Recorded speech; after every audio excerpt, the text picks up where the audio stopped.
During World War II, the U.S. bomber aviation was a force to be reckoned with, and its massive contribution to the eventual defeat of the Axis powers is absolutely indisputable. The mighty American industry built tens of thousands of bombers of all types, from single-engine Harrier-based dive bombers to strategic B-17s and B-24s, not to mention the legendary B-29 and B-32, true marvels of engineering. However, few people know how dramatic the path to this state of aerial supremacy was. After World War I, only a few American decision-makers understood the significant role aviation was destined to play in future battles. Many people in the top brass perceived aviation as more of a fun distraction than a true branch of the armed forces. Moreover, aircraft were devilishly expensive to build, and no one wanted to spend money on something that, frankly, seemed like a pricey toy. Brigadier General William Mitchell, who was basically the father of the U.S. Air Force, tried to make politicians listen to reason, but was demoted and even court-martialed.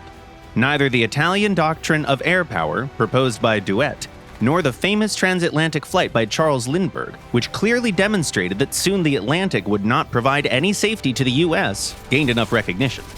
In 1932, the Martin Company presented two bombers, a biplane and a high-speed monoplane, which would later become the B-10. The command rejected the first one, supposedly due to its outdated design, while the second was considered to be too advanced. In other words, the first high-speed bomber of the US was deemed unnecessary. The company had to finish the project and build prototypes at their own expense. However, a series of conflicts that erupted in the mid-1930s revealed the true potential of bomber aviation. It was only then that the Americans realized Mitchell had been right, and the country indeed needed a fleet of its own bombers. Eager for military contracts, aircraft manufacturers did not disappoint.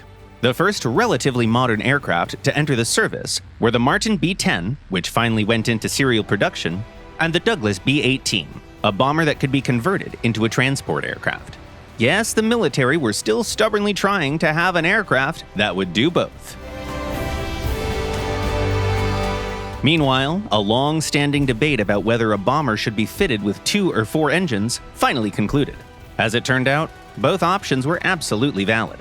You just needed to separate bombers into 2 different groups, tactical and strategic. After this realization, a real breakthrough occurred. Boeing showed the military the B-15, which they deemed too bulky, and then the B-17, the legendary Flying Fortress, which became the second most produced piston-engined bomber in history after the B-24.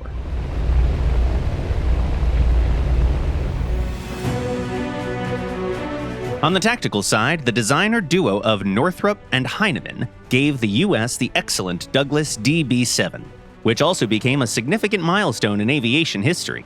Just a few years back, the Navy had been vehemently opposed to Mitchell's ideas, but now it also began to change, adopting aircraft carriers and new dive bombers. First, there was the Vought Vindicator, and then the famous SBD. The latter also caught the interest of the Army Air Force, where it was named the A-24 Banshee. Finally, there was the famous Catalina, which filled the niche of an amphibious bomber. The military came to their senses just in time. The US entered World War II on top of their game and with no intention to stop at what they'd achieved even after the fighting in Europe began. The development of military aviation was also spurred by high demand. Overseas allies were willing to pay any amount of money for American vehicles. Unsurprisingly, the bomber fleet soon expanded even more, with several new aircraft joining the roster. First and foremost, the military honored Billy Mitchell by naming the North American B-25 after him, and that was one of the most recognizable tactical bombers the US ever had. Martin lost the competition for a new contract with the government with their Model 167, but received foreign orders for it, allowing them to focus on a brand new high-speed bomber, the B-26 Marauder. However, the truly impressive achievement was the B-24 Liberator, the most advanced heavy bomber that was developed by the US before the country entered the war. It also holds the title of the most produced 4-engined piston bomber in history. By 1945, over 18,000 Liberators of different modifications were made, and that's excluding the Privateer. There were so many Liberators, in fact, that there were never enough people to fully crew all of those bombers available to the US, right until the end of the war. Finally, the height of the heavy bomber's technical development was reached in the Boeing B-29. It was never used in Europe, but played a decisive role in the war against Japan. Even after the war, the B-29 remained a staple of the 8th Air Force for quite some time, before it was finally succeeded by the first jet-powered bombers.